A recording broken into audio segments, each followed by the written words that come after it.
Hey everybody, how's it going? This is Ryan with Rooks of Death Metal. Today my guest is Christian of Necrofier. What's up, man? Hey man, doing good. How are you? Not too bad. So I definitely want to talk about the signature pedal coming out, but first let's kind of just go into what's your general setup been for Necrofier, especially on the last record.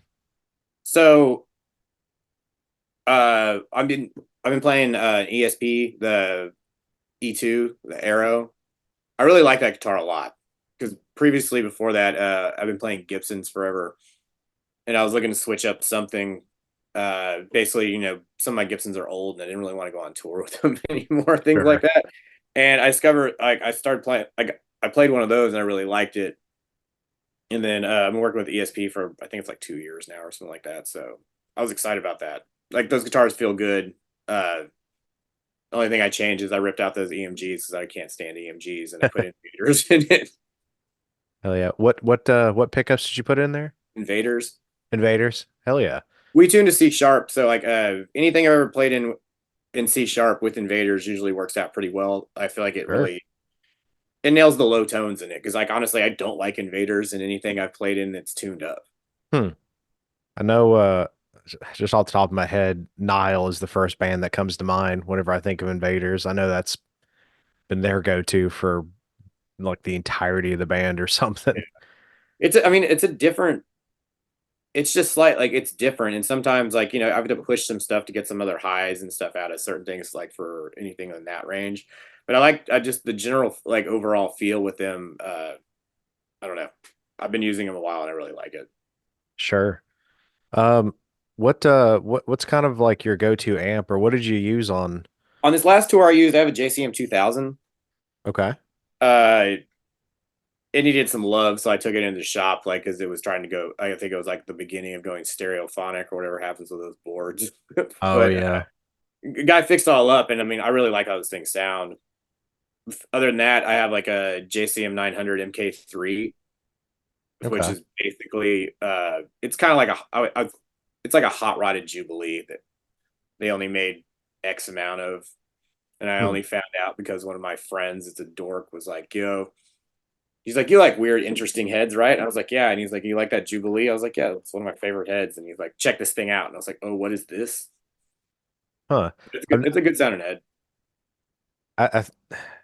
I know there's like the dual reverb and the SLX, Yeah, and this is like the one after that, those I models, I think guess. so. I think they're only made like 100 or 2 of them tops, Huh. but it's a real because I got it from a guy that I think I got it like a long time ago. It's probably like 10 years, and a friend told me about it. Checked it out. I was like, "This is rad," and I found one on eBay for cheap. Hmm. Now they're not cheap, but anytime I've seen a couple of friends on tour in Europe, and they post it, and I was like, "Dude, it's the best fucking head." And they're always like, "It really is." I had no idea this thing even existed. Yeah, no, I never heard of it. Um, lots of mixed opinions about the two predecessor amps, Yeah, but I don't. I mean, I've tried like the dual reverb one's dumb. I don't like it. And then just to be honest, and then the SLX, everyone was talking like I've heard a lot of people stand by them and say they're great and this and that. But my friend had one. I tried to use it for a while. I didn't like it at all yeah. because I was really like, oh, cool. I'm gonna really love this 900, sure, whatever. And then I tried it. And I was like, oh, I really do like this head. What the fuck? That's really cool because man, I've been listening to Burning Shadows, just trying to, kind We of. used, on Burning Shadows. I used a Jubilee. Oh, okay. I Yeah. gotcha. Uh, Well, even I then, need to get a reissue one at some point so I can take mhm, it like out on the road with me.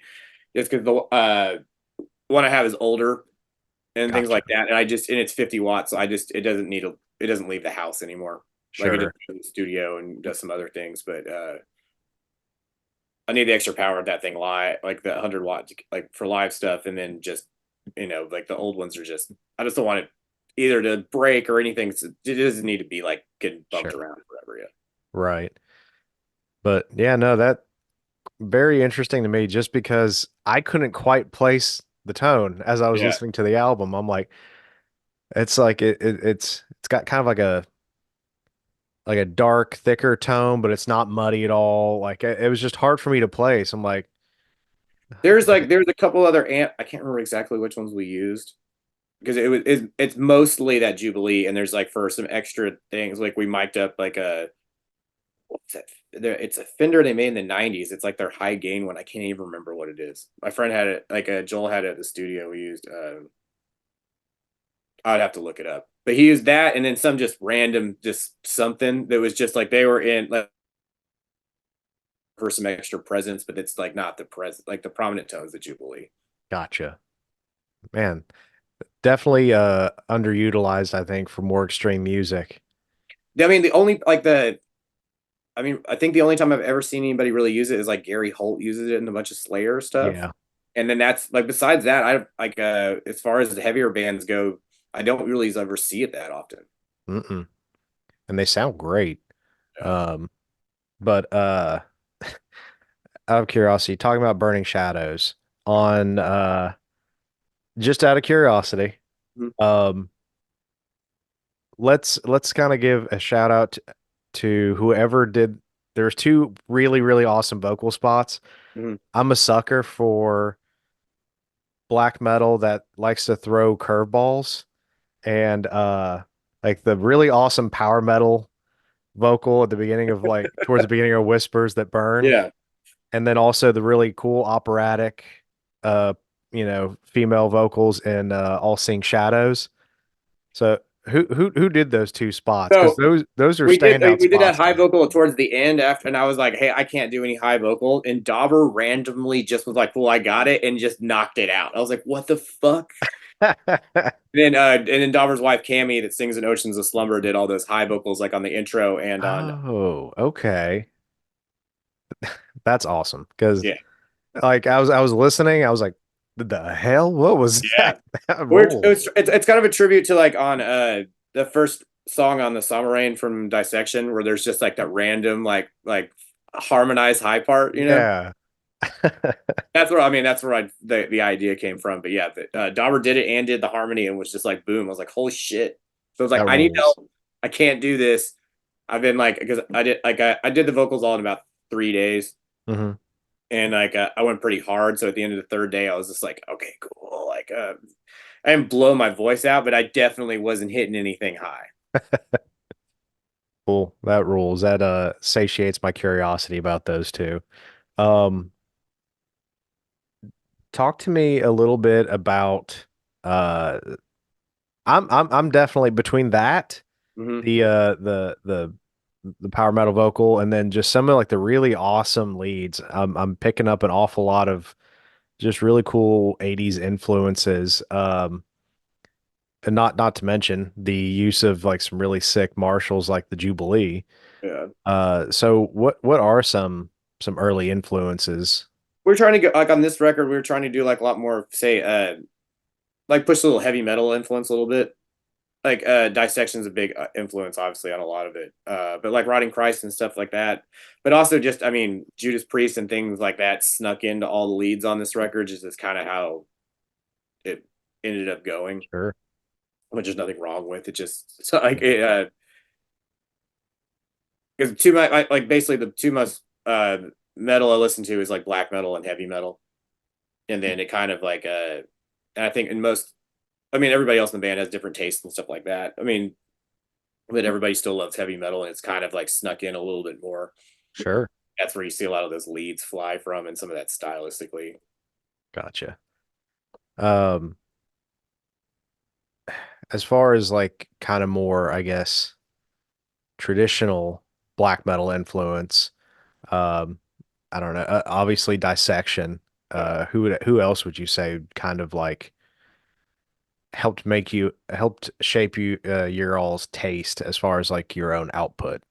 Like Rotting Christ a lot. Just I mean, it's in that same world. It's like I feel like some of the dissection stuff as well, but it's kind of it's some of that stuff like that came from like Greece. I feel like is like heavy metal mecca almost like it with everything, and a lot of those bands like them and Varathon and just stuff like that. All like or even Necromania and stuff like that. All have that kind of influence on them. Hmm. Even like I mean, there's a ton of Immortal that has the same thing because there's a lot of influence on that as well from just Sure. a Both going to town on some solos or just playing. Right. Um, kind of circling back around to gear just to kind of go full picture here. Oh yeah, yeah. Uh kind of cab or speaker wise, do you have any sort of preferences there or just kind of I use like an oversized uh Mesa cab with vintage 30s. okay. Like on and some a long time ago, like I used to use greenbacks and just Marshall cabs, and I blew a speaker. Mm, And the practice room, the only other cab that was in there was somebody's Mesa cab. So I was like, cool, whatever, I'll just hook into this. And I was like, this sounds so much better. And I do, because it's also weird because I recorded one time and it was like, cool. Oh, can you put the Marshall through the Mesa cab? That's usually how I do it. And I like the sound better. And like, awesome. I usually do that. But I also run Mesa cabs through or Mesa heads through Marshall cabs as well because it has the same effect. And I was like, what? But huh. See, I can't be like completely I can't speak to that too much because I don't like Mesa heads honestly. oh yeah. It's not my but yeah, that those vintage 30 cabs like with Marshall, I don't know. It's like I've been using it forever and I really like how it sounds. I like it enough for especially with the speakers and just like say those Mesa cabs are super heavy hmm and just like really solid that I mean when I play on other things through my same head or anything, I can tell the difference like a lot. Gotcha. Um I just thought that was kind of funny because I did do the inverse back whenever I was playing out more. Mhm. I had one of the older two channel dual rectifiers, Yeah. which are have a lot better like mid range than a Those lot. ones, yeah, that range of them are like are pretty good. Yeah. And I think just guessing off the serial number, I think mine was one of the Rev Fs. I'm not sure. But and I ran it through this I have one of the Marshall Mode 4s, which is like Marshall's oversized cabinet Yeah, I know what you're talking about. with the 100 watts. So yeah, just kind of like a flip See, around. it's stuff like I feel like I really like it when stuff happens like that because it's I don't feel like it's the obvious choice and you don't like unless someone told you or you randomly like you know it just happens. You're like whoa Right. because I don't have any. I've never really messed with custom cabs or anything. I feel like they're expensive. Yeah. Uh, and for years I feel like they're really almost just kind of catered to like slower, heavier bands. I get what you mean. Yeah, which is And great if you play that kind of music. Except anytime I've ever hooked into any of them, it just the the way they're built and the speakers in them, I'm like, I don't know what's going on here. Like this isn't yeah. working. It it's funny. I know what you're talking about. It literally felt like I don't know, Emperor was kind of like the first Yeah, big metal boutique cab builder that I could think that I knew of. Them and Vader. yeah. Um, Vader was always definitely affiliated with the death metal scene, but beyond that, it felt like doom bands and then like maybe like some crust kind of bands or you know, like some HM2 using kind of bands were all about like these crazy big boutique 6x12s and stuff like that. It was Just just get like sound was weird, and also like I feel like there's been the look of it, which I would just be like, no. it does kind of throw it off a little bit, doesn't it? I don't know. I've even seen some of those have you seen like the hex cabs, like the weird hexagon shaped? Yeah, I'm not really sure what the purpose is of those other than maybe just to look different. Because I understand the aspect of like maybe you want something different, or especially you know like this will make a you know like I had this built because this and it's some like part of your show for like the setup and things like that. But Yeah, just sure. and honestly, like I try not to do the same thing everybody does, but like I feel like there's a reason like half stacks and full stacks haven't really changed in like what 50 years. Right. And after a while, it's like why is the V30 still probably like the most used speaker in like rock and metal? It just kind of worked. Yeah, Um, it's so good. I didn't even realize it forever. I was just like, cool, I got this cab and it works great. And then I started digging into it and then started messing with other stuff. And I'm like, oh, Finch 30 is the best. And I've like, you know, then some people will just use different things because they just, I feel like want to say they use different things. Like I have a cream back something and I'm like, just because you think the name sounds cool, like yeah.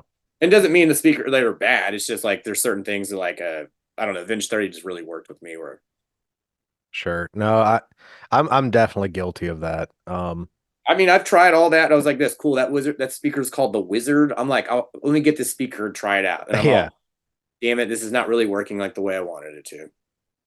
Yeah, um whenever I was playing either bars or somebody's living room, Mm.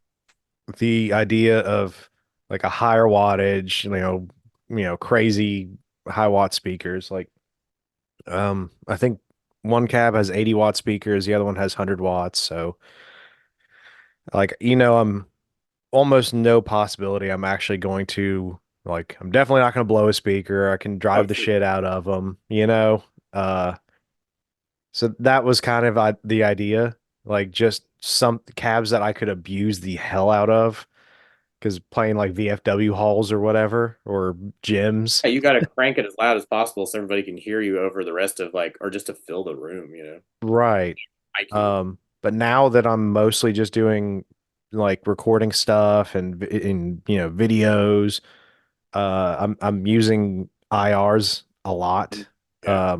And I've got to mess with tons more, speaker types, mics, all that stuff. And man, I keep gravitating towards cabs that have like V30s and stuff, or at least like lower wattage in general.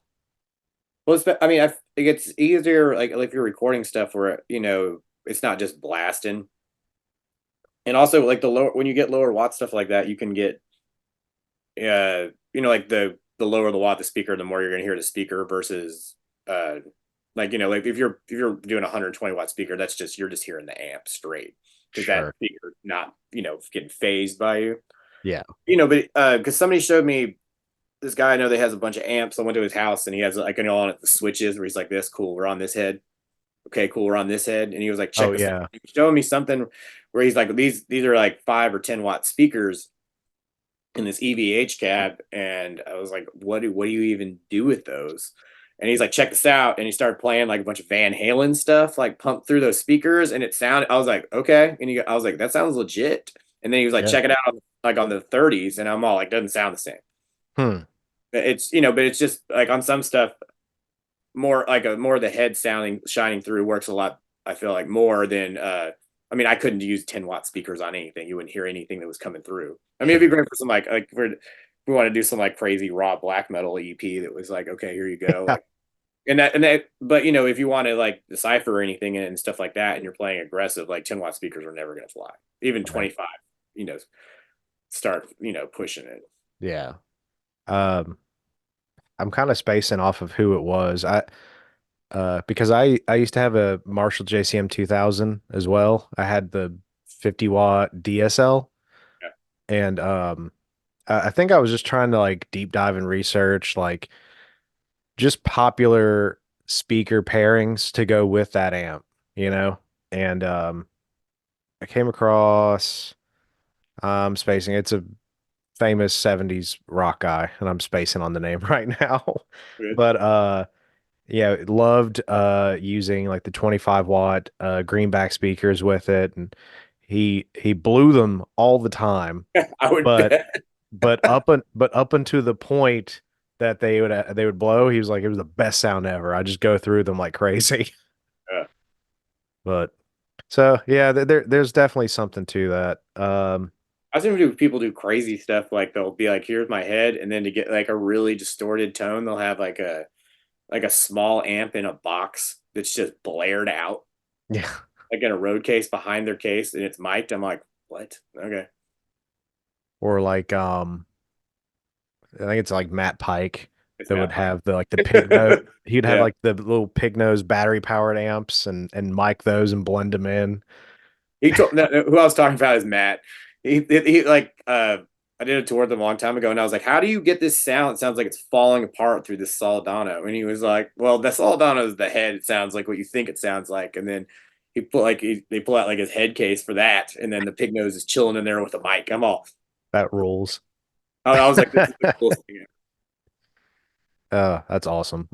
Leave it to him to think of something like that for sure. I mean, like after like I thought about it. I was like, this is genius because you have your main amp holding down everything where you can hear everything you're playing, and then like in the PA you've got this other just blown out like 3-inch speaker really just fuzzing it out to add in like the extra like ambiance. So Sure.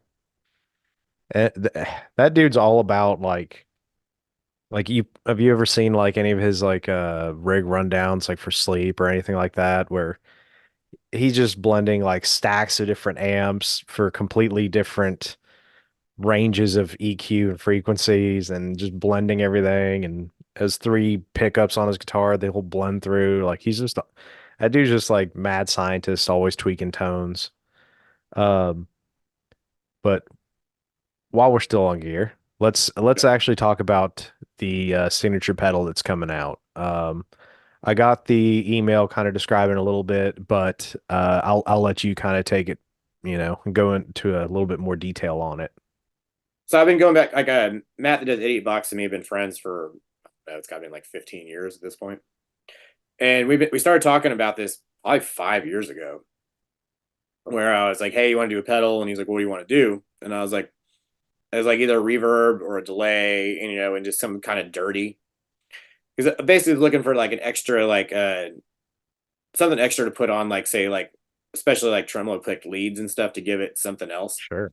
And he kept messing with things and basically sent me like the prototype of what like it became, and it's an overdrive echo, and basically the distortion just distorts the echo where it sounds almost like I don't want to say it's not chorusy, but it gives it like kind of it gives it like extra room on it, like without being a reverb, and you can still like hear everything that's kind of going on. Like it just kind of sits like in the mix a little bit better. Like and it also works on top of like even with the over since it's an overdrive mixed in, you can run it over like because whatever I'm just running it over my Marshall like when it's doing stuff like that, and it's still you can cut back on the like the gain and some stuff like that so it blends in well, or you can just crank the gain if you were like because I tried to record some stuff on the house with it and just put it on the clean channel and just turn it up. Gotcha. But it basically just gives it like a little bit more atmosphere room to go rather than like because my usual tone is I have this Michael Klein. Oh yeah. Okay. Yeah. So Michael built me a Lonely Ghost that's separated. Okay. So it's got or it's the reverb and the delay circuit in that, and it's Yeah. like a larger pedal. And so I run the reverb, like I crank it down a little bit like the entire time. And then I have the delay on the other side. If like I can, and I use the delay usually on that as like I'll turn it like the volume on that one. So I'll boost it like for some lead tones and just like turn on the delay. So it's like reverbs on all the time and stuff like that. But I was looking for something like I was trying to figure out something that was a little bit more dirty. And that's what kind of like Matt came up with where it's like it kind of gives a little like haunting extra feel on it where it's like oh like the tone's dark. Huh. Okay. Uh, do you know this might be more of a question for Matt. Um, do you know specifically what he based like the Echo and the Echo Drive off of I or can't remember anything? what he said. Like usually when I start talking about, I say things in guitar player tone, like in world, like I need some more squaggity squaggity with like a little bit more like something. And he's like, "Cool, I got what you're saying." Sure, sure. And then like, but I was like, "This is what I'm shooting for, this and that," and he's like, "Cool." And I think he probably said it, but I can't Like, yeah, it's all about, oh yeah, we just need a DSP 170 chip or something. I don't know, something like that. remember. Like, Because uh, I guess I'm not sure which overdrive circuit because Matt does a lot of overdrives. mhm, gotcha. But yeah, I don't know. It's a Matt question without me just going off about stuff I don't know. Sure. Um, which Now, just to clarify, whenever you are using it, you're mainly just to boost lead. So is it? Yeah, it's like it's usually yeah I'll use it to boost leads or if it's like if it's part where it's like single string pick things and stuff like Yeah. that where it's just like I'll use it like a lot in that kind of thing. Okay, so It just can kind of like overpower if you're riffing or using like in chords and stuff, it can kind of sometimes take over. Like we have to dial it. I dial it back sure. too much, and if I use it, I'm not the dude that's going to change my pedal settings when I'm playing because it'll never happen. It's just like I'm like this pedal is doing this and it's set up. And Yeah, like when I like because like when I play, it's like a kind of just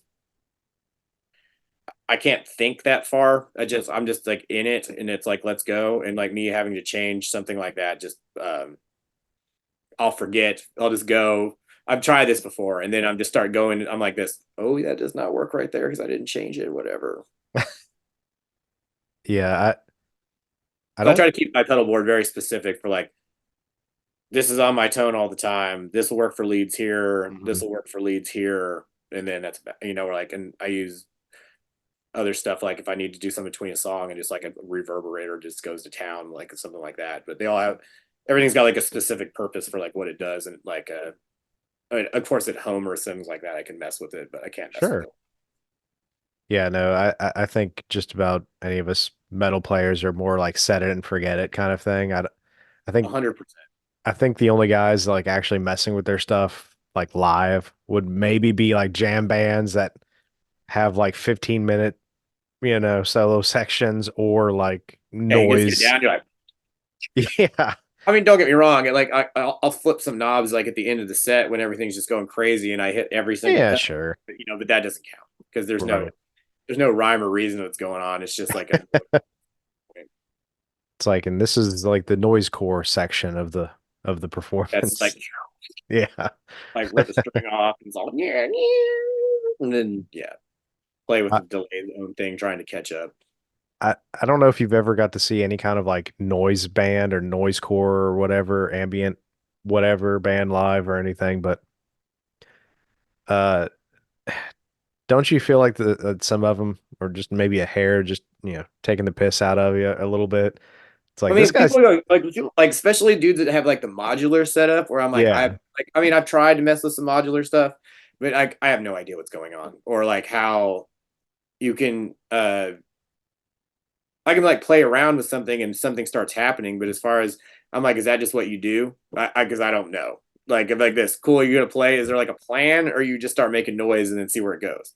Because that's okay yeah, too. Except that's a big. It's like left field from like where bands are. sure. I think even when I saw the Melvins play live, they had one of the opening band, like that's how they started the show was with one of these bands. And it was three guys. Two might have had keyboards and pedals, and then one had just pedals, like on a table. And it was kind of cool at first, and then I was like thinking maybe it'd build into something. 15 minutes later, it was done. I'm like, oh, well, I that feel like was it's almost harder to actually put together like something in that like to compose something that is just like kind of free formed and noise like that than it almost is a song, like what people consider a traditional song, because you have to kind of make it happen and then it's got to do everything on its own while you can't control it and like because there's not like vocals usually doing anything on it besides maybe some screaming and right. uh yeah, I don't really know. I'm always like when the people pull it off and it's good, I'm like, whoa, like what the fuck was that? I'm like impressed, but Yeah. Um, I'm trying to think. Is it Psychic Warfare? Is that the one that's Dwid from Integrity? I think so. Like that was pretty cool. And there was like always like visual presentation. I lump that more into performance art than I Yeah, would. like noise, I feel like it definitely goes into like more of the performance art era. Sure. Like the last noise thing I went to was like something in New York and it was at a warehouse and it was like half, like there was like, okay, that was I think that was a band, and there was like dudes making noise, and then there was just performance artists like coming in and doing like just like random things like wrapped up in stuff or throwing stuff everywhere and like going with the noise. When it becomes like a whole production like that, I feel like it really becomes something. That now I feel like if I had the preconceived notion that that's what I was going to, I feel I like I had would no enjoy it idea what I was more. going to when I walked into that, and I was like, "All right," because also those things, I feel like I feel really like a normal person when I go to there, if that makes sense. Like like say if someone came to a show we're gonna go to and they're completely square, they're like, "What? Where am I at?" Everybody's like everybody's different. Like I'm really normal. Like when I go to noise things, that's how I feel. I'm like, "Whoa." Like, where the fuck are we? This is crazy. All right, let's see what we got. Yeah. This started off almost like oh, it sounded like I was borderline talking shit, but now I'm actually kind of like coming back around and think it would be I cool. mean, don't get me wrong. It's like everything else. Like you can go to you can go see some of that, and it's the best thing ever. Or you can go there and you Yeah, just I have no idea what the fuck's happening. sure. I I think if it was just in a different setting, I think that's Yeah. maybe what it was. Like Well, I not mean, in a yeah, traditional noise stuff at concerts, I feel like is weird. yeah. Yeah, that's fair, I think. If you go see it in like a warehouse, that's like everyone's just there's just stuff everywhere, and it's kind of like a weird party. Then it's the atmosphere makes it more strange too, and it's kind of like a whole experience opposed to That would like be cool. I and also noise like noise is noise. It doesn't need proper sound and everything else. It almost hinders sure. it because maybe like your expectations are being like, oh, this should sound a certain way. It's like a concert sounds, and that stuff doesn't really fit into those that box. Gotcha. What a fun rabbit trail that was. Yeah, because like I mean, honestly, like I can't remember like Dauber listened to a bunch of noise and he'll talk about it, and I'm just like, okay, sure. Eh, different strokes for different folks, but um But what I'll go kind see like most stuff live. I'll go see anything like for the most part, like unless I just hate it like beforehand. Like I yeah. don't want to go see a jam band since you talked about it earlier because that shit drives me crazy. But like a lot like stuff that's like even like stuff I don't listen to. Like I like hardcore shows to experience the show, but I don't listen to a lot of hardcore at home. Yeah, that's fair. I mean, um I'd say like there towards like junior senior year of high school was I was going to local like punk and hardcore shows. It felt like weekly. Mm. Um and didn't really listen to a whole lot of it at home except for maybe a handful of bands, but had a lot of fun going to shows, Yeah, those shows are the best. right? uh, Everybody gets wild. There's like a whole this kind of atmosphere and like everything that goes along with it that like you're getting into something where you don't even like and that kind of stuff. You don't even need to know the songs. You're just like you just experience it. And it's fun. Oh, absolutely. Tons of bands I didn't know. Yeah. And honestly, a lot of them wound up being bands I wound up loving after. Like I saw Black Breath Mhm. before I even knew who they were, Nice. and I think they had like maybe just like the EP out or something like the 4 or 5 song EP, and yeah, had no idea what I was expecting. They just loaded in full stacks of like cool like I think like PVVTMs or Butchers or something, and I'm like, what the fuck is this? And like I think Cruel Hand or somebody played before them, so I was just like, I don't know what's going on. And then they start playing. I'm like, this is amazing. Why do we not have more of this? Hell yeah. Um, let's just kind of redirect it and go into just more about you and kind of what first got you into playing music? What was your beginning like? When I first got into like say, I mean, music. I think for me basically is all like almost related around metal. When I was a kid, like my parents had some friends visit from Norway, and everything's expensive as fuck there.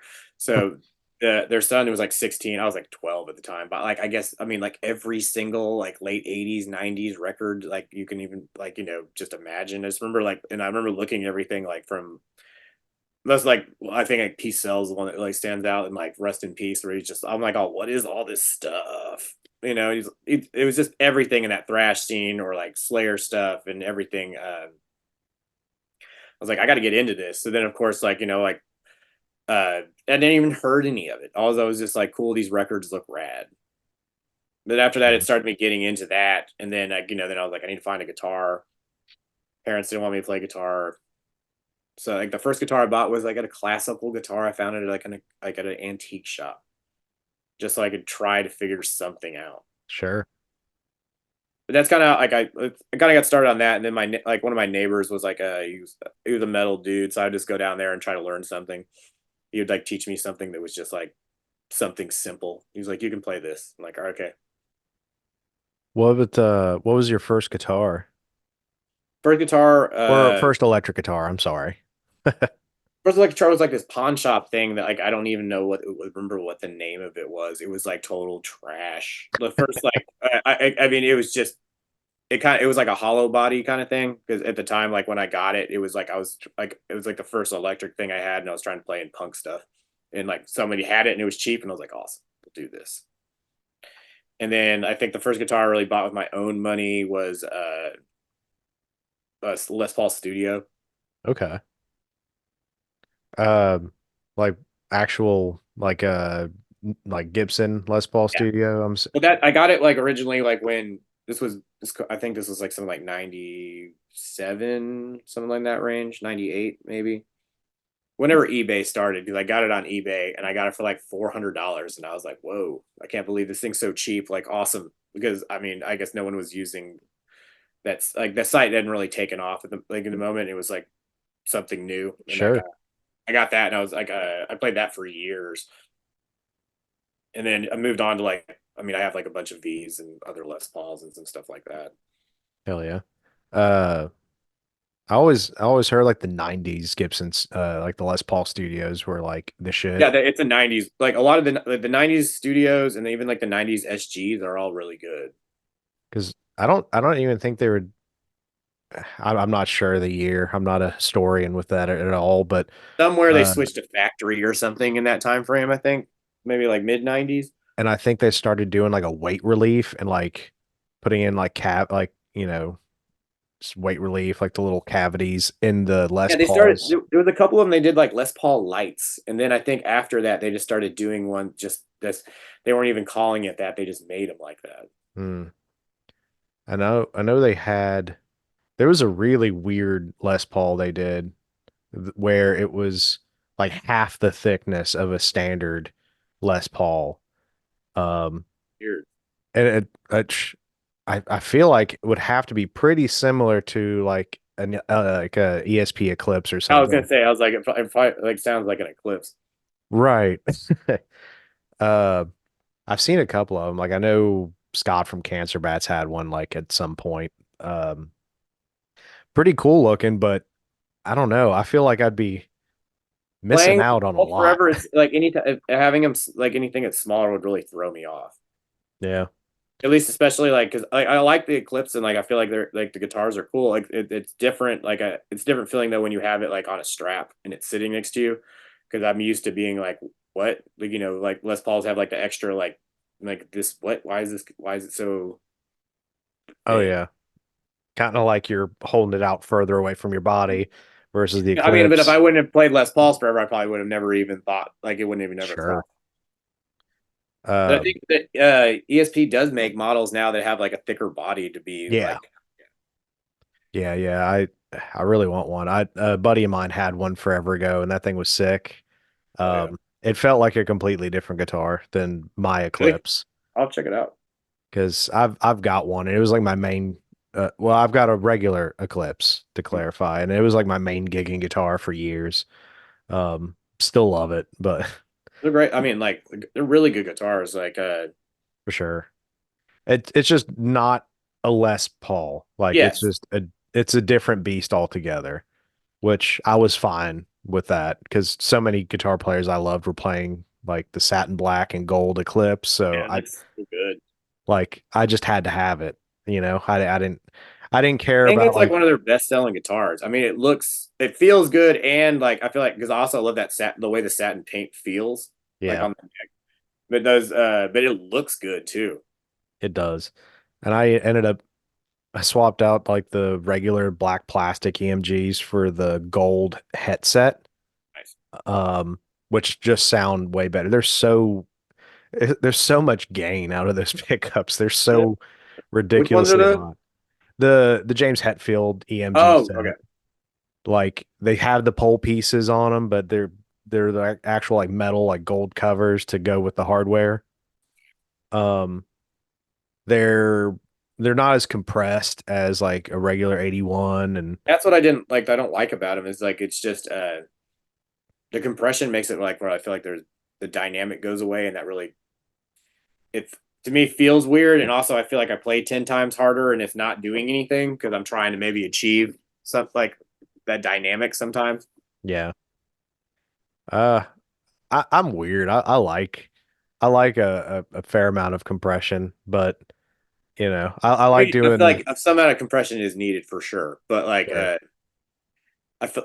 for some reason I feel like the just the standard EMGs like it just takes too much for out for whatever I'm looking for or whatever. I I will say that there's been guitars that I like EMGs with, and then there's other ones I pick up. I'm like, this sounds like just paper thin and shitty, and I don't like didn't like anything about it. Hmm. Um, so I don't know. I have a weird like temperamental relationship with them. Sometimes they work great, sometimes they're horrible. I don't know. I don't know what it is. But So I feel like on some of the stuff, like the other thing is I feel like the EMGs really take over the guitar. 100%. Like, yeah. Like other pickups, you know, like you can really some of them you can really hear like them, but kind of whatever the guitar is in the wood and how heavy it feels and stuff is really affects the pickup. Where on EMGs, I notice it. I don't notice it as much. Well, yeah. It's and I know people love to hop on the Fishman, boat or whatever, but both of them, the EMGs have a built-in preamp, so it's just like it's inherent. It is what it is. And the Fishman's, it's like a circuit board basically. So it's like kind of the same idea. It's just like a certain sound programmed into the pickup. Um, and they can sound really, really good, but that's what you're hearing. So Yeah, they're almost, and I'm sure that's why so many guitars and, in like the mid-range price level have active pickups is because it kind of, yeah. Well, compensates a little, I'm sure, yeah. but There also is a thing like there's a lot of people I feel like that just think I don't know if it's like they like the EMGs better or they just think that EMGs are the way to go.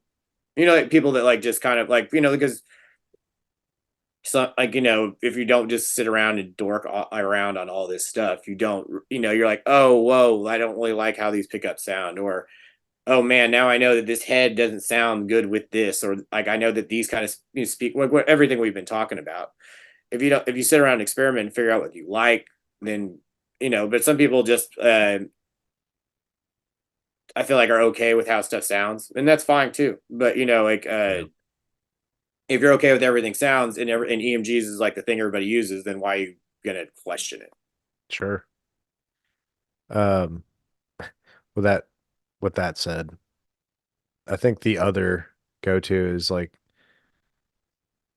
there's a lot of like classic standbys in gear, kind of like what we were talking about with the V30.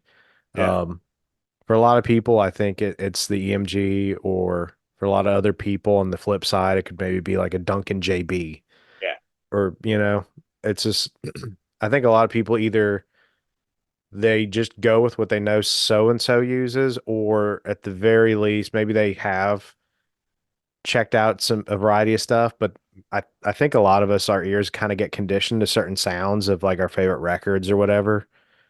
Or, I, I No, think I think a lot of us are kind of used to hearing specific frequencies, in certain tones. But I don't know. That was always kind of my theory no. I on mean, it, I guess. I feel like that's totally true. Or I mean, either that or some people just like I feel like the name, like they're like, oh, I need super distortions. And I'm like, do you like super distortions? And they're like, dude, Blah uses super distortions, and the name sounds cool, so it's like, why, Yeah, and I the I don't actual really care ability to for sit them. there and like have a shootout with your own pickups and your own guitar is insane. So it's Yeah, not really like you could be like, okay, let me order these six pickups and then put them in and then solder them out in and out and then try them out and see which ones I really want to do. sure. Um, I mean, the thought of that just made me cringe. Like I would never do that. I'm slowly in the process of gutting my guitars to put in like those solderless systems. Oh, what is that? I don't even familiar. I promise I'm not endorsed. Okay. but I've done it to one guitar to make it like a pickup demo guitar, Mhm. but Mad Hatter, Okay. um, what was it? Does everything just flip or This is their Terminator Mhm. system. So you were literally gutting your guitar, like taking out all the electronics, and it replaces like the pots, the input jack, all that stuff, and the leads off of the pickups. They just go into like this little like terminal that you just feed the ends of, the leads into, and then has like little screws that clamp down okay. onto them as opposed to a soldered connection. Um, it is way easier Yeah. because I think I've done two or three pickup swaps on the one guitar I have that has the system installed. Yeah, it literally, I think it takes me longer to do like, change the strings because it has a Floyd. It takes me longer to Oh change the yeah, strings than definitely. it does the pickups now. Like it's crazy. Man. Well, that being said, I guess you could actually do something like that, and it wouldn't. Besides, having to take the strings out, I guess if it wasn't off Floyd, it would still be a disaster. But Yeah. the you could actually do something like that, which would be cool. But Yeah, but I'm too lazy for that. yeah, That's that sounds like a lot. like I have a 7 string that the stock pickups were shit. Like they're just total mud. So I put in some Duncans that I was like 90% happy with. Um, there's like some weird, like nasally kind of mid-range in there that I wasn't crazy about, but I'm like, yeah, I already spent X amount on them and they sound pretty good. I'm not gonna, I'm not gonna go down that rabbit hole for like an extra 10%. Right? Um, and I don't think I think I kept him in there for a couple years until I just found a good deal on a bridge pickup and, then finally did it. But, it was one of those things. It's like, uh, me not wanting to spend the money greatly outvalues.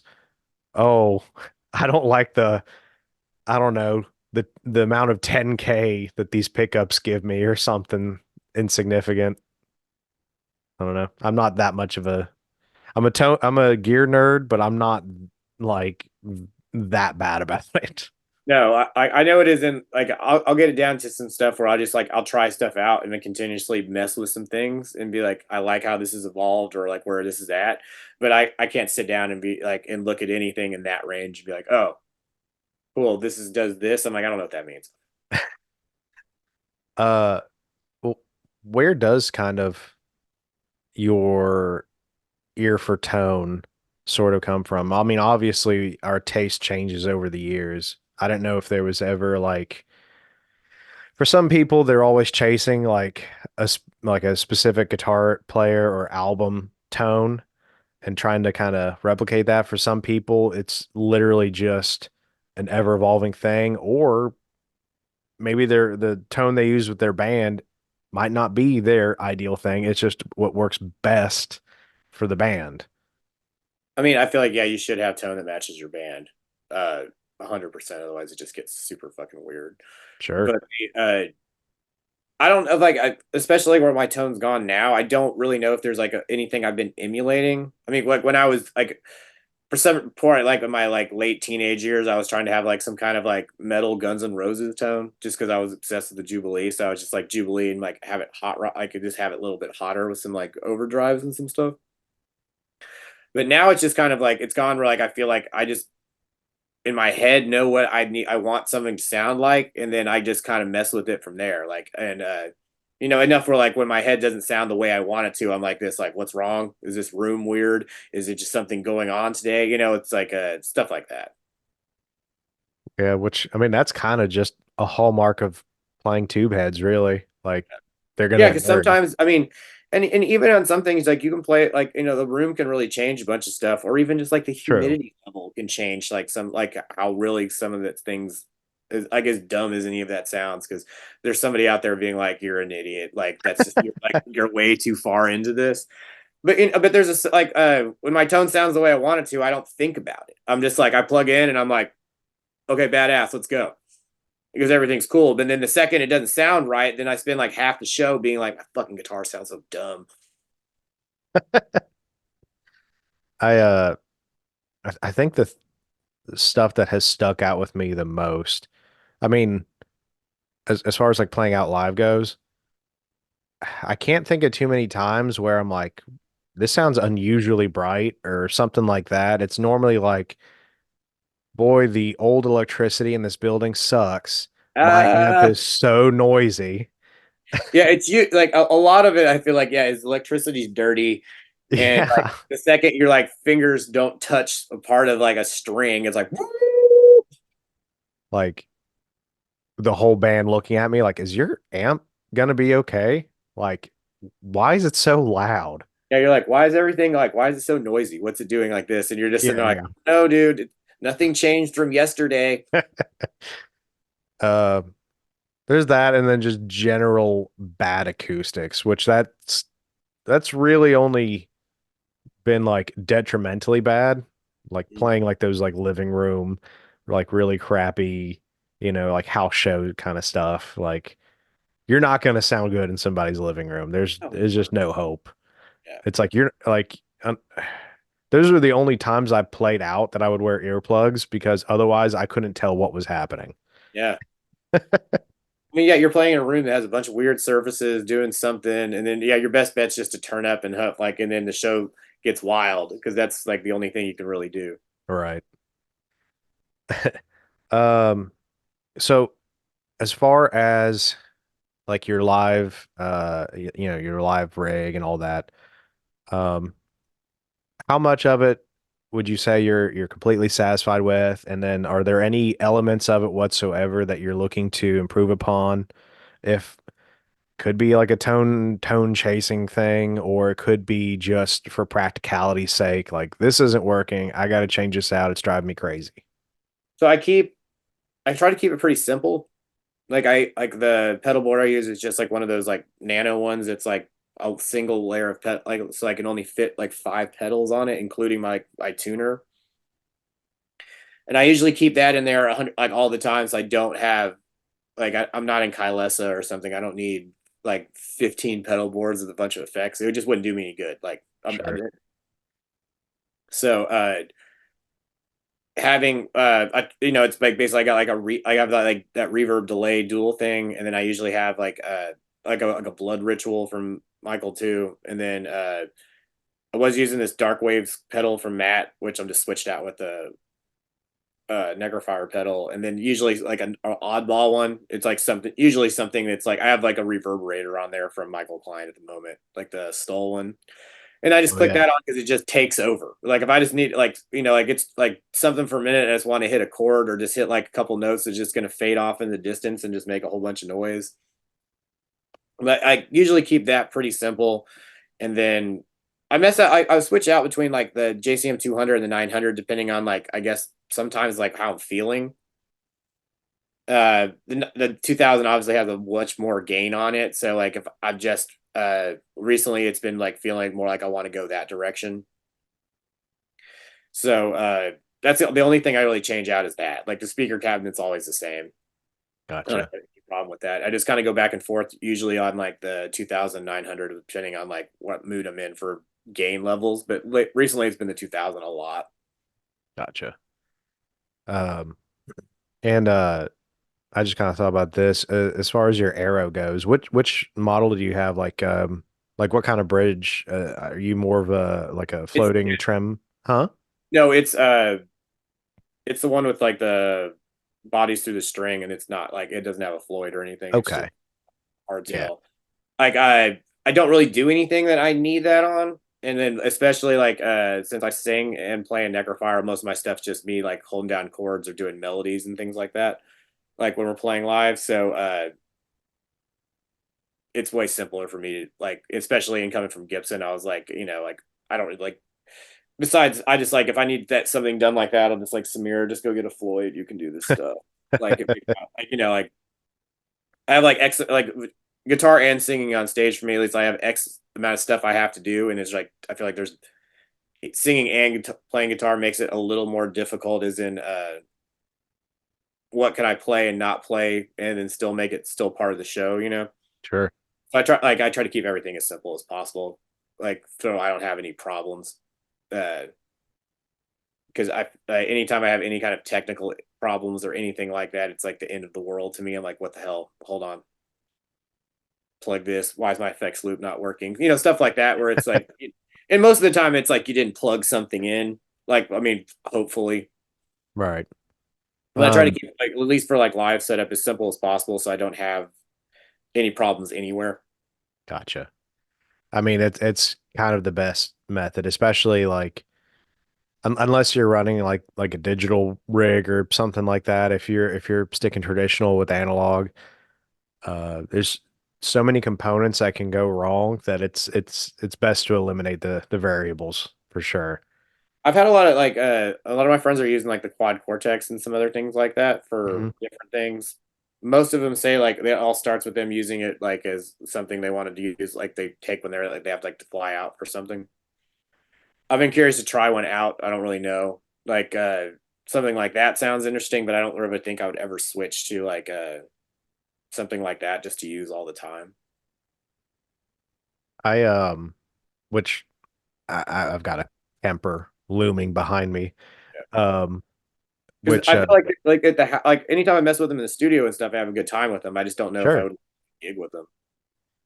it which I've not got to be fair, I've not got to gig with any of them. Since I switched to mostly just doing like recording stuff, I've messed with them way more. And I actually don't currently have any tube heads unless you count that little orange micro dark on top of the cabs there. There's a But lot of stuff recording now where you don't like even like a bunch of the VSTs are like amazing. sure. Um, I do. Which I'm endorsed with this company called Amp Guru that they make profiles and even like captures for the quad cortex and he had a profile pack of the exact same Mesa that I had. So before the Mesa left, I did an AB like a shootout and I always run the Kemper like through my real cabs too Yeah, because that's like it really that really changes it. Like for everybody sure. I've seen run Kempers live through a cab, I feel like it's worlds different than when you have it just running direct. Oh, I've done direct too. Never again. I Well, so I there was it was like I think this was like probably I can't remember how long ago. It was a Decibel tour years ago, and it mhm. was the Creator Obituary one. Okay. And Obituary came out and just fucking destroyed the place, like Obituary does. And I was like, damn, like they sounded big and they sounded fucking powerful. And Creator came out, and I was like, what's going on?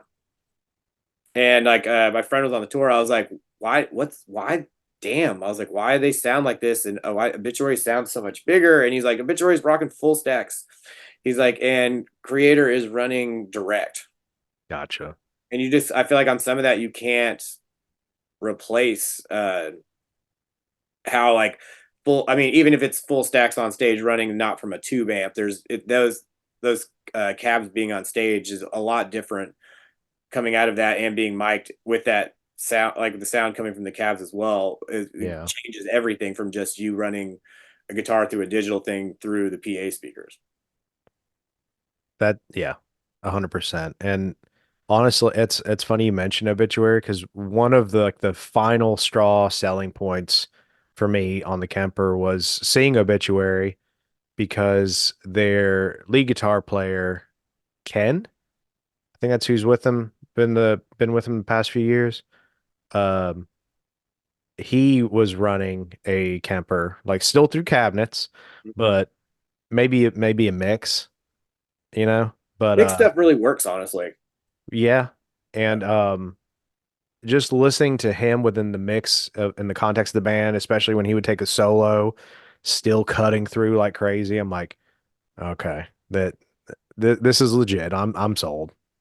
It's Okay, okay, that was like the like some of my friends that always try to cock me into this or try it out. I'm like, I'm okay with running like some like if not like I'm gonna run it like if I have the choice on tour, I'll just be old and just run a two bed. But like if you can run if you run one something like that, you could it's like you have it on stage and has stage volume and brings like for you and for the crowd. And Hmm. then instead of it being like you're at the mercy of whatever old microphone is at the club and your cabinet and everything else, it's just you get the direct signal running into there. The mix is like is got I mean like it works well. Sure. Or at No, least like when I've heard like what you're talking about, like the same thing. When I've heard that, I was like, oh, okay. right. Um, I believe whenever it was during like a death tribute show last year, year before, and like James Murphy was actually there playing. It was like I think it was an anniversary for Spiritual Healing, and like Matt Harvey was doing vocals and guitar, and then yeah, James was back doing leads and stuff, and he was rocking a Kemper through a real cabinet and maybe honestly sounding the best out of everybody that played that night. Because I So mean, a lot of those like the Kemper stuff's got good tones. Yeah, I sure. think the real problem is when there's a lot of this. I feel like is people trying to save space on tour or things like that, but like sacrificing like the cabinet on stage and like what it brings. I feel like is something I really couldn't do. Yeah, Like just like it just feel weird. And sure. I everything else like whatever if you have to change and do something else maybe, but like I don't know. I can't imagine being on stage without an amp. Right. Uh, no, I would definitely need something moving air behind me. It would just be too. Uh, I I have done a couple fill-in gigs where I was running like some kind of pedal board and doing like in-ear monitors and stuff, like no, like a relatively clean stage. Weird, super weird. It felt like I was in like a bubble performing in front of people watching or something. And I don't know, it was the most disconnecting thing. I did not like it at all. I never want to do it again. That's weird. I used in-ear monitors for like my vocals on a tour a while back, and I think it really helped on like say that tour because we were playing like a bigger tour and it was like I could see that. but at the same time like I've kind of like especially with Necrofier I've dialed in like how I know where to push it and how to push it. So even if I can barely hear myself in the monitors, like I didn't use in-ears on this last tour and we were out for a month and I didn't have any problems with my voice. Hmm. So like I kind of just like as long as I can somewhat hear myself in the monitors. But even then, if it's cranked in the crowd and I can hear it, I can usually even go off of that. I know NER monitors work for a lot of things, and like at some point I might have to use them, and I'm not like super opposed to doing it, but like on some of it, like if I don't have to, like that disconnect that you're talking about is weird. Yeah. Um, which by the way, kudos on having the insane ability to do vocals and the style that you do and actually be able to still play. That is just something that has always eluded me. Um, Thanks, man. it is, it It's is tough. like, I mean, yeah, what it's like. I mean, it's everything else. Like the more you do it, like it works out. But it's a little. At first, it was like I was like, okay, here we go. yeah. Try to figure this out. I there was a song or two with my old band that I just had to do backing vocals for, and that took some practice. It it was stupid. I had of me just having to be at home and sitting and playing and just kind of practice to where I could just go on autopilot and do it without thinking. And you're only talking like a couple of lines or something. So I couldn't imagine doing that all the time. Because on some like depending on when I write sometimes I won't mess with like I'll like write vocals, but I won't like put them to the song until like Hmm. we're at a certain point, like in demoing and things like that.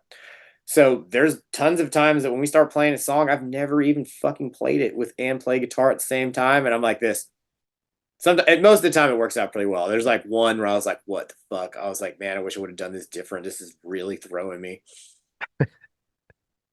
I could see But that. yeah, but it's like it can get like super tricky on some stuff where it's like, okay, what's especially like I'm like I felt like it's like I do it without a guitar, and it's like, all right, I really like how this flows, this and that. And then yeah, like after it's already too late, I'm like, okay, Yeah. I have to figure out how to do this. And then I mean most of the time it's like playing it over and over and there's certain like once something clicks and you kind of like move it where everything's just kind of going, I go kind of naturally go, but until you hit that like a couple of times it's where I'm like, oh, what's going on? Hmm. I'll just play it wrong and then it's like, what are you doing? It, I don't know. For me, I feel like it's kind of like I can write. Like Mhm. I've actually had to like for classes and stuff had to notate out drums. Mhm. And I can program drums Yeah. and I have an ear for them, but I physically can't do it. Right. And I think it's kind of like maybe the same thing. Like I'm missing that multitasking part of my brain that lets me do one rhythm here and another rhythm here. I don't know. You're like I could orchestrate this all and put it together and everything's great, but it's never gonna happen all at once. Yeah. Yeah, exactly. It's I don't know. It's the whole like pat your head, rub your tummy thing. I just can't. I don't Right. know.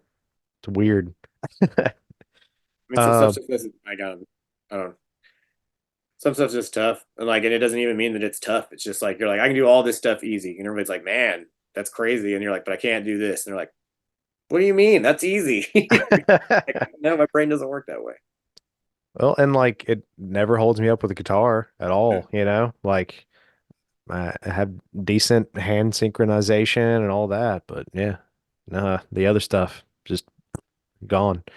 Um, well, I've probably held you up long enough, but I do kind of want to close this out with just like one more thing. We always close Yeah. these out with like a top four bands and or albums, Okay. just as uh just kind of a fun thing. Whatever's easier for you. Doesn't have to be both.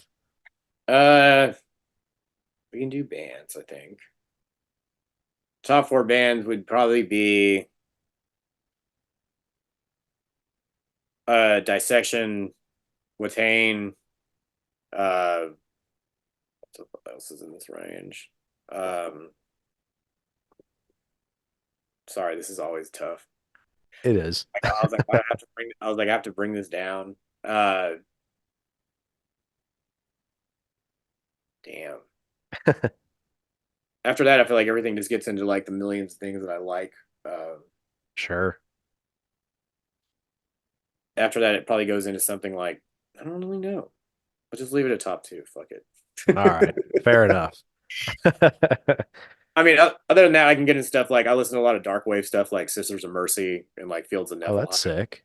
Yeah, uh, and then heavy metal stuff, everything like Serathungal, Exciter, and all that stuff. Like, really love all that kind of things.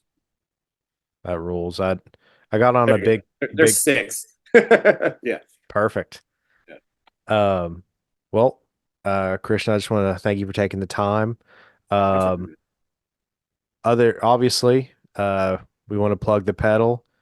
Um, you know what? I'm just gonna give you the floor. Anything you want to plug, throw out there?